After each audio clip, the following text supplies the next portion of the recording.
G'day there everyone. Now document sets is going to be the topic of today, and more specifically how we can make our content types or documents that we create in our document libraries only available in those content types.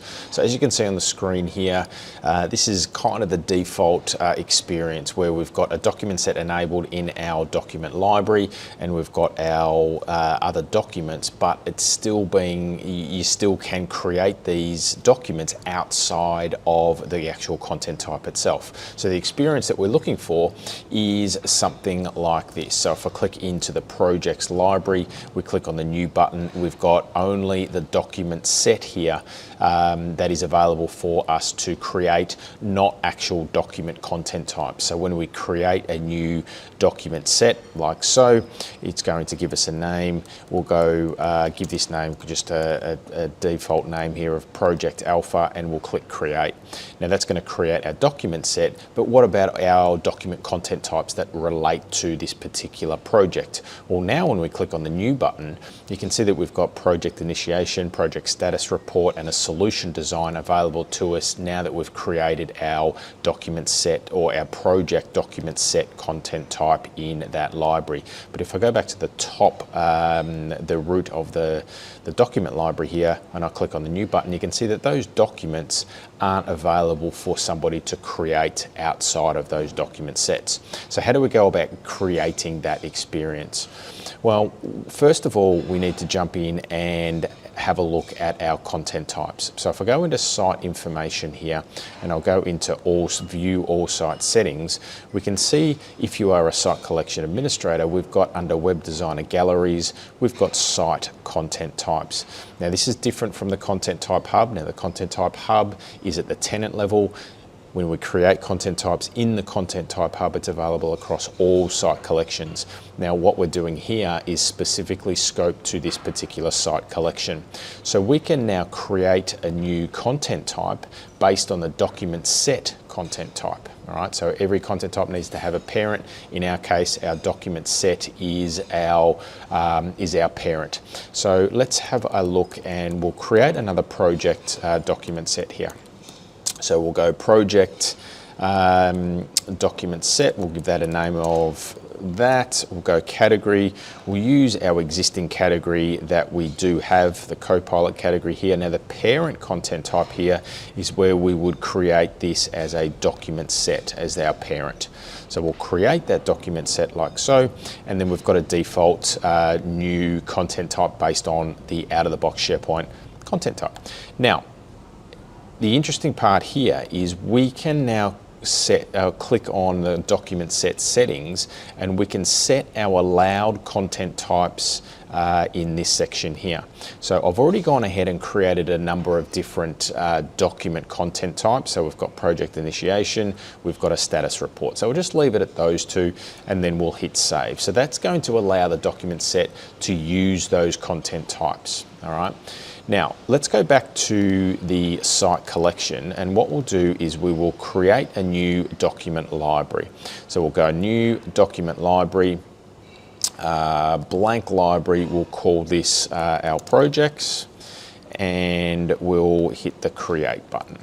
Now, to enable our library to be able to use the document set content type, we actually need to we need to enable that on the library. So we go add a column, we scroll down here, we go to add a content type, we go next, and then we can add our document set content type, which is the new one that we just did was a project document set. So we'll select project document set and hit apply.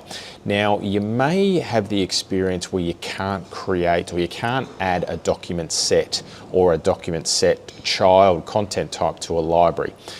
More often than not, it means that the document set site collection feature isn't enabled.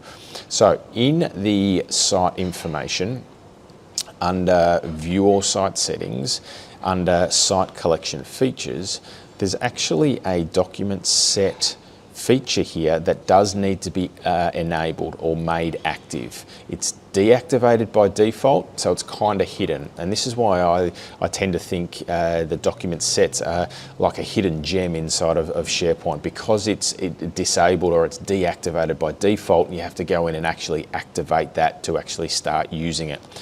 So now that we've got that set up, we've got our projects, we've got under the new button, we've got our project document set. But you'll also see that we've got the ability here to create folders and documents.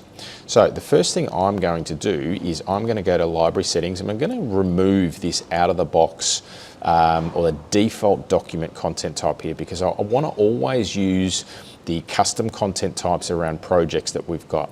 So I'm going to delete this content type now, and that will remove that from the library.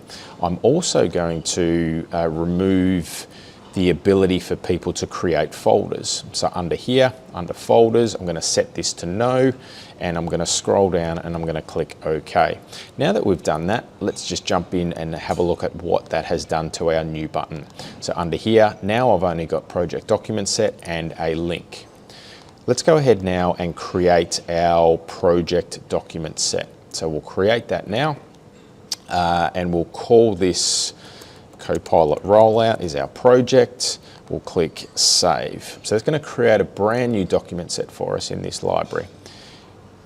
After we've created that, under our new button, you can see that we've got document, we've got project initiation, and we've got status report. But we've got this document content type that's come back into play here. So we want to remove that default document content type. How do we do that? Well, let's go into library settings. We'll go into, actually we'll do this at the content type level. So if I jump into site information, I will go to view all site settings. I'll go back into my content type here. And what you'll see is when we look for, and I'll just do a search here for project. This is our project document set. We'll jump into the document set settings. You can see here that the default document content type is made available. So I'm going to remove that and I'm going to hit save. So we'll do that now, and we'll jump back to our library and let's create a new project. So I'm going to jump into our projects.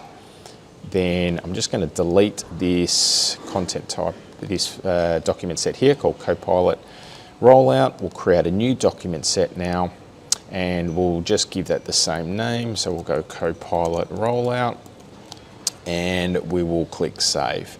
Now what you'll notice here is that default document content type now has been removed as well. So now we've only got the ability to create a project initiation document plus a status report and any other type of document that we do add or make available to our document set.